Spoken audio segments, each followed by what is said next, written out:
नमस्कार. बोरंबा या माझ्या चॅनलवर आपलं खूप खूप स्वागत आहे. आता लवकरच गणपती येत आहेत. गणपती बाप्पा घरोघरी येत आहेत. तर त्याच्यासाठी आपण वेगवेगळ्या प्रकारचे मोदक तर करतच असतो, लाडूही करतो. पण गणपतीला काय प्रसाद वेगवेगळे दाखवले जातात. रोज वेगवेगळा प्रसाद आपण बाप्पाला दाखवतो.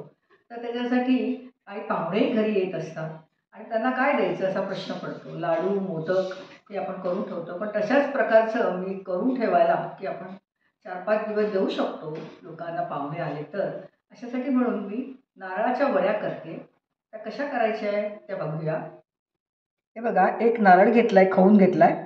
नंतर अर्धा लिटर दूध साईसकट घेतलंय तापवून थंड करून.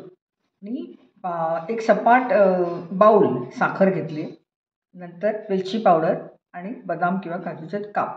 आणि मी हे नारळाची जी बर्फी करणार आहे किंवा वडी करणार आहे त्याच्यामुळे चेंज म्हणून काहीतरी वेगळं म्हणून कोको घालून थोडीशी त्याच्यामध्ये करणार आहे. अर्धा भाग कोको घालून वडी करणार आहे. तर आपण चालू करूया. ही जे नारळ आहे तो आणि दूध आणि साखर एकत्र पॅनमध्ये टाकायचं आणि ढवळत राहायचं. गोळा होईस्तवर ते ठेवडायचं. म्हणजे आपल्याला वडी करता येईल तितपत गोळा झाला पाहिजे. आणि मग तशी वडी आपण ट्रेमध्ये पाडायची. तर आता मी पॅनमध्ये ते सगळं काढून घेते. हे बघा, एक नारळ खवलेला आहे तो अख्खा घेते. मग साखर आहे. ही साखर तुम्ही कमी जास्त करू शकता. तुम्हाला गोड जर कमी लागत असेल तर कमी घालायची. आणि एक पिशवी म्हणजे अर्धा लिटर साईसकट तापवून थंड केलेलं दूध आहे. हे सारखं ढवळत राहायचं. 15-20 मिनटं लागतील. मंद गॅसवरती ढवळायचं आहे.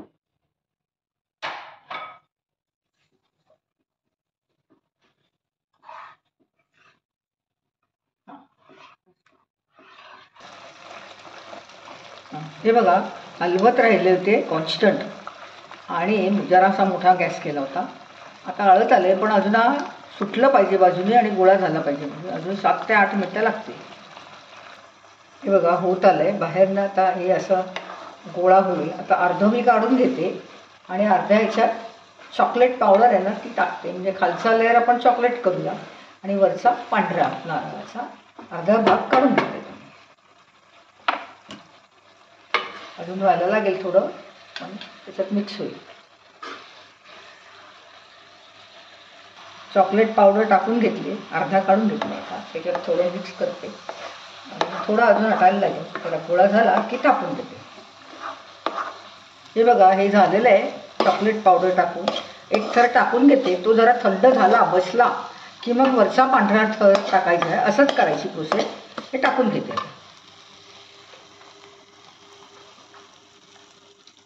तूप लावलं आहे खालच्या ट्रेला.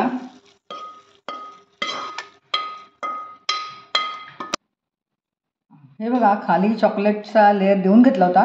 त्याच्यावरती पांढरा नारळाचा लेअर दिला आहे. दुरंगी झाला आहे. आता याला मार्किंग करून घेते. वेळ लागेल अजून सेटल व्हायला. नुसतं आधी मार्किंग करून घेते.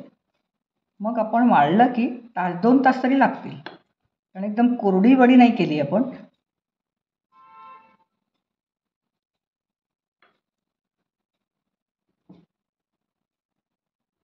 हे बघा, चॉकलेट आणि कोकोनट असे दोन्ही वड्या तयार आहेत. 2 रंगी केलेल्या आहेत.